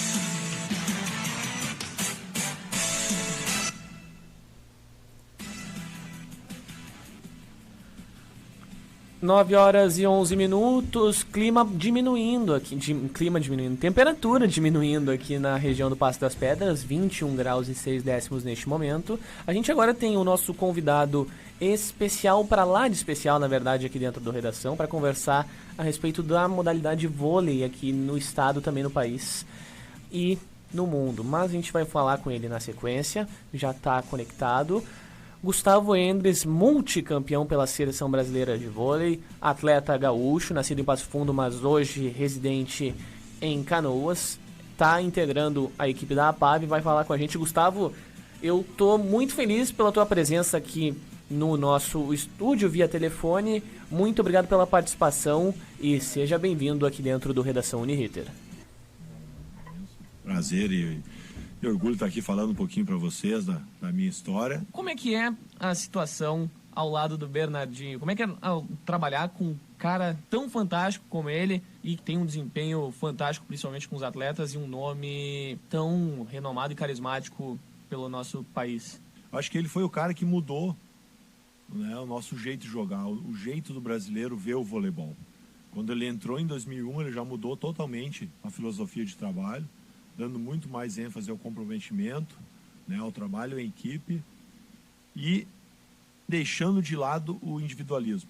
Então não haveria mais aquelas estrelas, aqueles jogadores que se destacariam por si só, né, que deveriam jogar muito mais pela equipe do que por si só. Então isso aí foi muito bacana, porque no primeiro momento já vencemos a Liga Mundial de 2001. Sim. Então já deu muito crédito ao que ele falava e ao que ele pensava, e o fato de como ele treinava. Então isso realmente fez com que a gente acreditasse no que ele iniciou, e aí a gente conseguiu, né, muitos títulos durante esses 2 ciclos olímpicos, né, que a gente esteve junto, que eu estive junto da seleção. E ele, pelo menos acompanhando os jogos pela TV, eu tive a oportunidade de assistir um jogo aqui no estado já faz alguns anos. Eu era muito novo, eu acho que eu tinha uns 8, 9, se não falha a memória. E ele tem uma forma muito intensa pelo ritmo dele no jogo. No treinamento é o mesmo jeito? No treinamento é um pouco mais leve, digamos assim. Ele é exigente igual, claro, mas ele não se descabela, não rasga a camisa, né? Não fica naquela tensão do jogo, né? Que é um pouco diferente do treino. No treino ele faz tudo aquilo, mas com uma intensidade menor, porque no treino você pode parar, corrigir, falar o que tem que fazer, o que tem que melhorar. No jogo não, né? Aconteceu o erro, ele vai lá e dá a paulada que ele dá, né? Mas isso foi muito importante para nós, porque mudou o nosso caráter, e aí fez com que a gente não desistisse e não ficasse na meiuca, como a gente falava assim, em qualquer momento do treinamento ou dos jogos, né? Então foi fundamental essa mudança de pensamento que ele colocou em prática. E com ele tu foste ex-campeão da Liga Mundial de Vôlei, né? Sendo 5 delas de forma consecutiva, se não me falha a memória, 2003, 4, 5, 6 e 7. Isso mesmo. E esse trabalho não só por conta dele, mas também a equipe qualificada, e que logo depois ainda tu coincidentemente começa a jogar junto com teu irmão na seleção, né? E como é que é dividir o mesmo manto, assim, entre aspas, com o irmão? Como é que é a história da tua família com o vôlei? Como é que ela surgiu? Então, os meus tios jogavam vôlei lá em Passo Fundo, tio Bruno e tia Marta. E sempre que tinha jogos lá, disputando os campeonatos municipais, até disputaram vários GIRGs, né? Eles nos me convidavam para ir assistir os jogos. Eu sou o irmão mais velho, né? Nós somos em 3, tem o Eduardo do meio, que ficou baixinho, ficou mais ou menos a tua altura, já que você disse que tem 1,80, né? Tem 1,79, na verdade, perto do Gustavo. Perto do Gustavo, a audiência que está nos ouvindo agora. Eu pareço o Paulinho Pires perto do Alex Bagé, por exemplo. Então, mais ou menos isso. Aí, tadinho, ele tentou o vôlei e tudo, mas não conseguiu. Naquela época não tinha o líbero ainda, né? Sim. O líbero é de 97, 98. E o Murilo era o mais novo, era o caçula, é o caçula dos irmãos. E é o mais baixo? E o Murilo tem 1,92, então ele ficou no meio, né? Ele ficou mais novo sendo no meio. E aí então o Murilo e o Eduardo sempre sacaneiam nossos pais, né? Porque eles capricharam com o mais velho, com os dois eles fizeram. Então tem essa sacanagem lá em casa. E aí em 2004 ele foi convocado pela primeira vez para a seleção brasileira. Tivemos uma história meio parecida. Eu fui para o Banespa em 93, ele 8 anos depois também foi para o Banespa em 2001. Sim. Começou a carreira lá.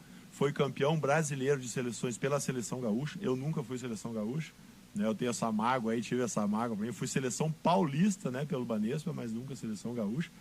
E ele foi campeão e já chegou com um status diferente do meu. Né? Ele foi meio que contratado, eu passei na peneira. Sim. E aí em 2004, ele foi convocado para a seleção adulta para fazer parte no lugar do Nauber. O Nauber tinha sofrido uma intervenção no ombro esquerdo, então estava fora na Liga Mundial, mas ele conseguiu se recuperar e foi para a Olimpíada. O Murilo aí ficou de fora da Olimpíada. E aí em 2005 ele já ficou direto com a saída do Nauber e do Giovanni. Então foram 5 anos que a gente ficou juntos, de 2004 a 2008. Participamos de 2 Olimpíadas, né? Fomos campeões mundiais juntos em 2006. Ganhamos 2 ligas mundiais, né? Uma Copa do Mundo. Então foi fantástico, assim, tudo aquilo que a gente brincava e jogava em casa, na rua, né? No paralelepípedo lá da rua Rio Branco, em Passo Fundo, a gente levou para a seleção, levou para o Banespa quando a gente jogou junto para a seleção, depois a gente foi para a Itália e sempre jogamos contra na Itália, nunca jogamos juntos. Mas então foi algo muito bacana, assim, uma experiência inesquecível para mim e tanto para ele. E como é que é para vocês saírem lá de Passo Fundo? Hoje tu é canoense, né, entre aspas, mas Isso. como é que é para vocês saírem de lá e, digamos, ficar distante da família, principalmente os dois foram morar na Itália anos após o início da carreira. Como é que é essa relação com os pais de vocês, que só pelo jeito que tu fala aqui, pelo teu olhar, dá pra ver que é visivelmente emocionante, né? Como é que foi essa questão? Eles começaram, eles apoiaram, assim, lidam super bem com isso até hoje. Porque a história, assim, dos meus pais, ela nunca foi fácil, né? Tudo que o meu pai conquistou foi pelo trabalho dele. Ele trabalhava com materiais de construção.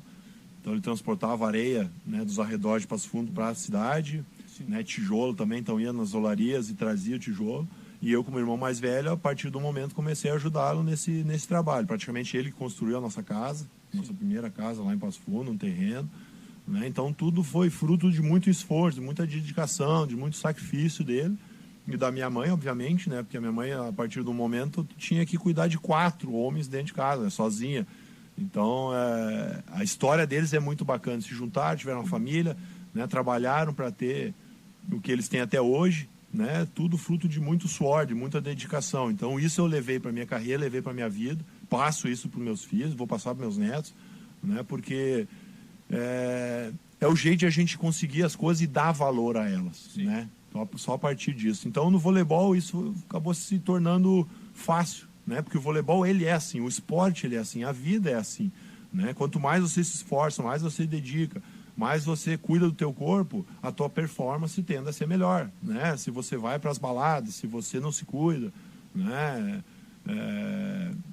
A condição, né, de você ter uma lesão e acabar ficando de fora das quadras, né, é maior. Então, tudo isso eu levei para a minha carreira. Sim. Né? Tanto na seleção, quanto nos clubes que eu defendi aqui no Brasil, na Itália também, né? Então, por isso que, digamos assim, é um pouco do meu sucesso, do Murilo também, né? Porque a gente teve uma família estruturada que nos ensinou os valores corretos, né? E isso a gente leva para a vida. E tu encerraste a carreira jogando aqui no estado pela time da Canoas, pela PAV, né? Isso. Pela PAV. Como é que foi essa volta? Como é que surgiu esse convite para voltar? Tu já estava com a carreira, já tinha vencido tudo, conquistado o que podia. E logo mais adiante eu já te pergunto, talvez tu goste da pergunta ou não, mas a gente vai deixar para mais adiante. Como é que foi esse convite? E já emendando também, a gente conversa um pouco mais sobre o vôlei aqui no estado, que foi no início dos anos 90 até o início dos anos 2000 tão vitorioso. Como é que foi esse convite para voltar do estado? Esse convite aconteceu depois eu voltei da Itália, né, em 2009. Né, e joguei 2 anos pelo Pinheiros Sky, lá em São Paulo. E aí essa mesma equipe se mudou para Florianópolis, então foi a CIMED Sky. E aí a partir desse momento, era já 2011, 2012, né? Eu já tinha meus 37 anos, já estava pensando, né, em realmente me aposentar. E aí veio o convite do Paulão, que era técnico do Vôlei Canoas. Em 2011 eles tinham 2012 tinham vencido a Superliga B, então tinham conquistado a vaga para A. Em 2012, 2013 eles queriam dar uma fortalecida na equipe. E aí me convidaram para fazer parte. Eu aceitei com o maior prazer, né? Voltando para as origens, voltando para o meu estado. Mas com uma filosofia diferente. De eu ser o atleta, claro, mas também participar das discussões, dos debates de como que funciona uma equipe de voleibol. Então eu iria aprender como ser gestor, né, ia estar em quadra, mas aprender também na parte da gestão, né, contas a pagar, patrocínios, né, como é que conseguir os patrocínios, projetos, tudo isso, para que a gente fortalecesse a equipe, né, e conseguisse, digamos, ir o mais longe que a gente pudesse. Esse foi foi assim que aconteceu a minha volta ao Rio Grande do Sul. Sim. Primeiro ano eu vim sozinho, depois a gente trouxe a família toda e agora estou bem estabelecido lá em Canoas. E tu exerce qual função lá atualmente? Hoje eu faço parte da gestão, né, a gente tem 5 categorias de base, então tem 2 femininas e 3 masculinas, do sub-19 ao sub-15, e eu sou o supervisor da equipe adulta. Então, somos eu e mais o Almir Beltrame, nós dois que fazemos tudo, né? Desde a equipe adulta, as categorias de base, captação de recursos, né? Projetos, visitas a empresas, enfim, somos nós que nos viramos lá para manter a equipe em pé. Na época que tu voltaste, a PAB ainda tinha outro nome, se não me falha a memória. Isso, né? Era Vôlei Canoas. Que era, também antes foi Capesberg, se eu não me engano. Isso, aí tem um nome que é usado por todos, né? Digamos assim, aí cada ano tem um patrocinador master que a gente colocava junto o nome na equipe. Então era Capesberg Canoas, né? Chegou a ser Lebs Canoas, Gedore Canoas. Sim. E eu já te pergunto agora, porque é um cenário que é nítido para quem acompanha, para quem gosta de outras modalidades, principalmente como eu aqui, e o Gustavo, que é praticante, sabe muito bem. Mas nos anos 90, ali, 95, pelo que eu me lembro, foi o grande título da Liga Nacional com o Novo Hamburgo. E no início dos anos 2000, a Ubra dominava a Liga Nacional. O que aconteceu que o vôlei aqui no estado deixou de ser uma das potências e o que falta para a gente ter mais investimento, Gustavo? O ponto crucial são as empresas, né? As empresas realmente que investiam, no caso da ginástica ali de Novo Hamburgo era o Frango Sul, então tinha um investimento pesado nessa equipe, tanto é que tornou-se campeã da Superliga. Tinha o Carlão e o Paulo Reis ainda como, né, grandes figuras, aí, grandes atletas dessa equipe, Gilson também. Então chegou o momento em que a própria Frango Sul não quis mais investir, né, e a equipe terminou, né? Infelizmente isso aconteceu, não conseguiu, né, outras empresas para sustentar o projeto. E aí nos anos 2000 surgiu a Ubra, uma potência esportiva, praticamente um centro esportivo aí, olímpico, né? A gente tinha que começou com o voleibol e aí foi expandindo as modalidades, né? Chegou a ter atletismo, chegou futsal, tinha handball, basquete, tinha várias categorias, várias modalidades. Só que chegou um momento em que houve toda aquela falcatrua, né, corrupção, né, nosso país infelizmente tem esse mal que é inserido na sociedade, então acabou terminando tudo, hoje está lá com suas dívidas, está com seus problemas, não tem mais esporte, né, uma pena realmente, porque eram muitos esportistas, né, e praticamente aqueles que cursavam educação física, fisioterapia, todos esses ramos do esporte já ficavam por ali mesmo, né, era um baita de um aprendizado, né, acabou terminando. E mais recente nós voltamos, né, com esse convite do Paulão. A ginástica até tentou voltar, fez por 2 anos, teve equipe. Bento lá também voltou, fez por 3, 4 anos, também terminaram agora. E nós estamos aí a duras penas tentando manter, né, uma equipe de alto rendimento adulta no estado, né, porque a gente sabe que isso é uma vitrine para a gurizada. Sim. E em toda vez que a gente foi campeão olímpico, todas as vezes que fomos no masculino, sempre tiveram campeões olímpicos gaúchos. Sim. Na geração do Paulão tinha o Paulão, Jorge Edson e Janelson, 3 gaúchos. Na minha geração, em 2004, 92, Barcelona, né? Primeira medalha de ouro. Em 2004, tínhamos eu e o André Heller. O André Heller de Novo Hamburgo, oriundo, né, da ginástica ali. Sim. E agora, em 2016, Lucão, né, de Colinas, e o Éder lá de Caxias. Lucão era da própria Ubra, se eu não me engano. Da própria Ubra, exatamente. Né? Então, realmente é um momento triste para o voleibol no nosso estado. Mas a gente está aí com projetos, conseguimos projetos federais, com projeto estadual, que a gente conseguiu agora aprovar pela ProEsport, que vai pagar todo, digamos assim, a parte que não engloba os atletas. Então, desde hospedagem, viagens, alimentação, né, ambulância, tudo isso que engloba um projeto, né, que às vezes o pessoal não vê, né, ele só vê os atletas em quadra, né? Sim. E o Banrisul, que é um dos nossos parceiros, né, que também faz parte aí já há um ano, vai fechar 1 ano agora. Então a gente está correndo atrás ainda de empresas que queiram, até fica aqui o apelo, né, para que continuem apoiando, porque o voleibol no nosso estado não pode acabar, porque ele tem muita história muito bonita dele, né, já foi campeão várias vezes, a gente quer resgatar isso, né, o gaúcho gosta desse esporte, né, ele gosta de praticar, o que a gente vê de campeonatos amadores. Durante o ano todo tem disputa para masculino, para feminino, para todas as idades. Então, poxa, não vamos deixar isso terminar. Vamos ter uma equipe, pelo menos, em que esse pessoal possa ir lá assistir, ver esses grandes campeões virem a Canoas, né?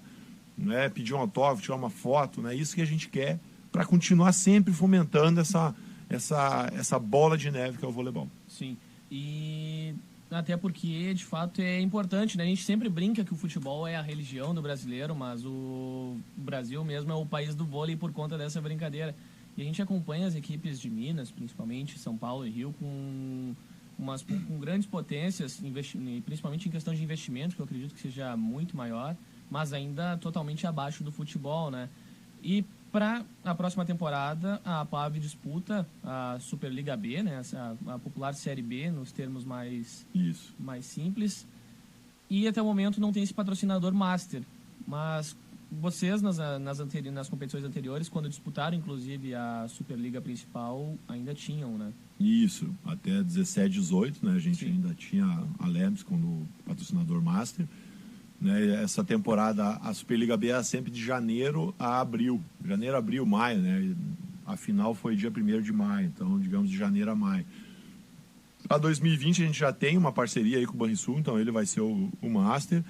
Temos esse projeto da ProSport, que é financiado pela lei, né? Sim. Que tem o aval do ICM aí, através da Panfácil e da Sulgás. Nós temos a Universidade de La Salle ali, que é a nossa casa, então que consegue dar toda a nossa alimentação, almoço e jantar e até bolsa de estudo para os atletas que queiram estudar. A gente já teve 13 atletas estudando. É importante o atleta também abrir a cabeça, né? Ele entender as coisas, como funcionam, porque vai ajudar no voleibol. Né? Então a gente está correndo atrás, é claro, quanto mais empresas a gente tiver, a gente tem onde divulgar. O voleibol, como você falou, ele é o primeiro esporte no país, porque o futebol, né? Eu também torço muito, sou colorado, né? É uma paixão, é uma loucura, né? É religião, como tu bem falaste, Gia. Então a gente tem que promover os outros esportes, né? Porque tem espaço, tem pessoas que gostam dos outros esportes também, né? Tanto de vôlei, handebol, basquete, atletismo, natação. Então vamos, judô, vamos, né, abrir o nosso leque aí de modalidades esportivas. Sim. Bom, gente, recebemos aqui dentro do Redação Entrevista Gustavo Endres, ele que é simplesmente um dos maiores atletas de vôlei aqui do país, falou comigo aqui durante esse podcast, mais um dos nossos capítulos. Gustavo, muito obrigado pela tua participação aqui. Não deu para ser atleta de vôlei, não tem estatura, é apenas 1,79, perto de 2,3 metros aqui. Não deu, mas a gente continua assistindo, torcendo agora pela seleção, pela própria PAV, e espero que o projeto se sustente e que cresça cada vez mais e que a gente possa, em uma próxima vez, já estar falando deles disputando a Série A do vôlei, como já aconteceu anteriormente, e quem sabe até conquistando títulos. Isso aí, muito obrigado já pelo convite, né? Foi um prazer estar aqui contando um pouquinho da minha história, um pouquinho do voleibol do Brasil, né? Do nosso estado, do mundo. E é isso, vamos trabalhar, a gente continua trabalhando para que esse projeto cresça cada vez mais, se desenvolva e a gente consiga alcançar os nossos resultados. Parabéns aí pelo teu trabalho, um grande abraço a todos. Um abraço, Gustavo, até uma próxima. Valeu. Tá aí, Gustavo Endres, atleta multicampeão pelo vôlei aqui no Brasil e também pela Itália, onde ele disputou lá pela equipe italiana. E agora me fugiu o nome que o Gustavo até mencionava na entrevista anteriormente, mas foi multicampeão lá, foi multicampeão aqui, foi multicampeão pela seleção brasileira de vôlei. Redação Uniriter que está na sua reta final neste momento e a gente atualiza mais uma vez a previsão do tempo. Previsão do tempo. A gente vai atualizar neste momento aqui a previsão do tempo, sempre lembrando para você que nos acompanha que é um oferecimento de Rei Sol, a sua casa no final de semestre, e também de Calzone, o melhor bar do campus. A gente vai atualizar neste momento aqui, mais uma vez, com o Rômulo Visoto, que tá na linha com a gente. Rômulo, vem daí que eu vou daqui. Boa noite, Jean, boa noite, ouvintes. O tempo hoje, não só em Porto Alegre, mas em todo o estado foi bom, seco, com sol brilhando, e a tendência é se manter assim para amanhã. Lembrando sempre que estamos na primavera, que é a estação transitória, então ainda teremos manhãs com temperaturas mais fresquinhas, mas que se elevam rapidamente ao longo do dia. Vamos então às temperaturas para amanhã, as mínimas e máximas. Porto Alegre, mínima de 16 e máxima de 31. Tramandaí com mínima de 19 e máxima de 22. Pelotas com mínima de 18 e máxima de 28. Santa Maria com 18 graus de mínima e 32 de máxima. Uruguaiana com mínima de 23 e máxima de 36 graus. Santo Ângelo com mínima de 21 e máxima de 35. E Passo Fundo com mínima de 17 e máxima de 31 graus. Então vocês viram aí a variação de temperatura em todo o Rio Grande do Sul, principalmente na fronteira oeste e no norte do estado. Daqui a pouquinho tem a previsão para a semana e eu já adianto que o tempo continua bom, mas o destaque vai para sexta-feira porque tem chuva em alguns pontos isolados do estado e também tem calor. Então não perde, daqui a pouquinho. Para o Redação Uniriter, direto da Central de Meteorologia, Rômulo Visoto. Daqui a pouquinho, não, o Rômulo se perdeu lá no campus da Zona Sul, de onde ele está também acompanhando o evento do mesmo que o William cobriu, mas ele atualizou direto da central de lá. Redação Uniriter, que se aproxima dos seus instantes finais, nós vamos falar de trânsito. Trânsito. Destaque final da mobilidade urbana na capital e no eixo metropolitano, Matheus Miller. Gia, o destaque de hoje é para a abertura do Festival Pax, aqui na Uniriter, campus Orfanotrófio. O trânsito na região, por enquanto, encontra-se tranquilo, tanto na rua Orfanotrófio quanto na Avenida da Azenha, que é o local de maior movimentação para quem vem do centro ou da Zona Norte. Como a abertura do festival vai ser aqui no campus Orfanotrófio, a tendência é que muitos alunos dos outros campos se desloquem para cá. Apesar disso, as ruas na região encontram-se fluindo normalmente e também não tem nenhum acidente registrado. Com as informações do trânsito para o Redação Uniriter, Matheus Miller. Valeu, Matheus Miller. Na verdade, apenas uma correção, o evento já começou, o Matheus acabou se perdendo, mas nada demais, a gente segue aqui com redação nessa faixa final. Luca Pumes, de volta aqui com a gente, vai falar de uma notícia muito triste que abala principalmente o lado musical e cultural aqui no Brasil. Luca, vai daí. Não tem como encerrar o programa sem lamentar a morte do Reinaldo, aí, o príncipe, né? Príncipe Reinaldo, que nos deixou nessa madrugada aí, aos 65 anos, enfrentava um câncer de pulmão, chegou a ser levado ao Albert Einstein. Então o príncipe do pagode teve a morte lamentada por muitos músicos ao longo do dia, nomes importantes do pagode, do samba, como Jorge Aragão, Thiaguinho, Ferrugem, Mumuzinho, Alcione, mas também de fora do samba, como Ivo Meirelles, MV Bill, Marcelo D2, Sim. Porque o samba e o pagode eles dão, né, influência para todo um cenário musical dentro do Brasil. Em nome da equipe da redação, a gente lamenta essa morte e fica aí os pêsames à família e ao samba de modo geral. Tá certo, Luca Pumes, a gente fecha a redação de forma muito triste aqui, infelizmente, mas são coisas da vida, a gente tem que estar preparado ou não, e acho que não tem nada mais a declarar, enfim, só fica a nossa homenagem aqui. A gente vai se despedindo de você, ouvinte que nos acompanhou pela live no Facebook, pelas redes sociais através do Twitter, o Redacal Unir, e também do nosso Instagram, o Redacal Unir.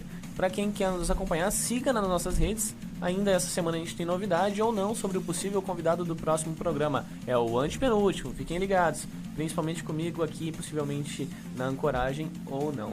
O Redação Uniriter vai ficando por aqui, lembrando a você que é um oferecimento de Calzone, o melhor bar do campus, e é claro, de Rei Sol, a sua casa no final de semestre, é a minha há quase 7 anos. Mas antes, me alcança aqui, Luca, eu vou deixar os ouvintes e telespectadores, os ouvintes não, os telespectadores com a nossa imagem do nosso glorioso troféu aqui do Prêmio Press 2019 de Estagiário do Ano do Luca Pumes.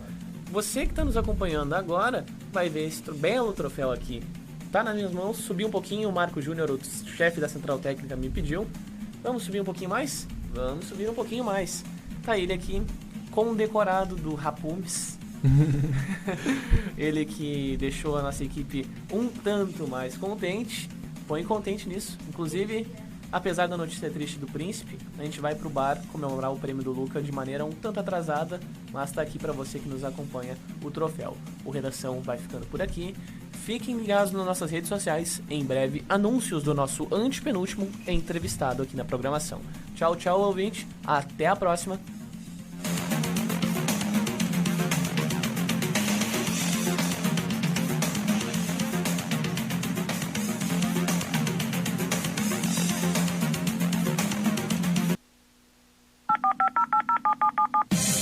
Redação Uniriter. Apresentação Jean Costa.